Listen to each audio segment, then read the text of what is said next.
ময়মনসিংহ মুক্তাগাছা নীলু মার্কেটে মেসার্স তাকওয়া এন্টারপ্রাইজের উদ্যোগে আলোচনা সভা ও দোয়া মাহফিলের আয়োজন করা হয়। এসটি বাংলা টিভি, দেশের কল্যাণে অঙ্গীকারবদ্ধ।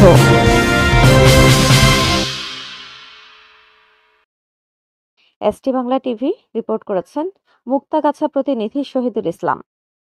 আজ দুপুর 2টার দিকে মার্কেটের নিজ দোকানে এই আলোচনার সভা দোয়া মাহফিলের আয়োজন করা হয়।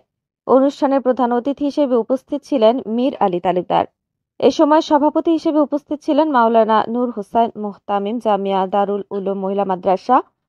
প্রধান আলোচক হিসেবে ছিলেন Amirul Islam, sales manager, depot খাঁটি পুষ্টি fields and hatchery limited, Mymensingh. আলোচনার সভায় আরও উপস্থিত ছিলেন প্রোপ্রাইটর মোহাম্মদ আব্দুল সালাম, ডিপো ও ডিলার খাঁটি পুষ্টি লিমিটেড, লিলু মার্কেট।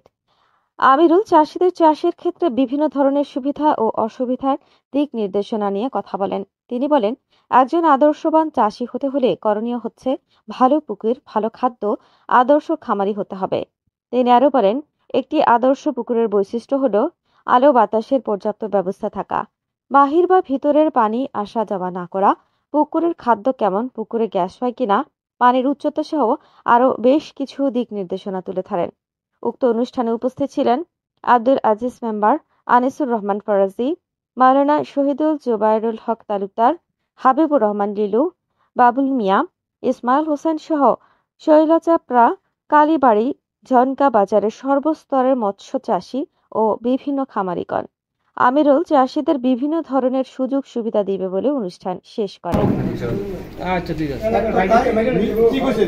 আমরা করে সহযোগিতায় সর্বোচ্চ সহযোগিতা আপনারা যদি খাদ্য দিতে পারি, খাদ্যর উন্নয়নটা যদি পাই, আমি পরে দাম বাড়াইও আপনার কাছ থেকে আমি চাইয়া দিতে পারবো। সেটাই সবার থেকে এটাই কথা বলে আমি আমার বক্তব্য শেষ করতে খাটিপুটি আমি ফলো আপ বাদ দিলাম। আমি আমার লিখিত আকারে এখান থেকে 10টা খাদ্যের সাথে সমতা কইরা ও যাতে 2 টাকা বেশি না নিতে পারে, বরঞ্চ কম নিবে, সেই সুপারিশ আপনাদের পক্ষ থেকেও আমি চাই। আমি আমার খাদ্য চলমানের ক্ষেত্রে তোকে আনছি, যে খাদ্য নিব আইসা প্রয়োজনে আমার ফোন দিবে, যদি না দেয় আমি দিব। খাদ্য চলমানের ভিতরে আমি দিব। ডিলারের যে রেট আছে কোম্পানির, ওই রেটে মাল পাবো, ডিলারও যে রেটে পাবো, আর চাষিরা যে খাওয়াবো ওই রেটে পাবো, নগদ টাকা হলে। আর এই সুযোগের জন্যই এটা করা হয়েছে।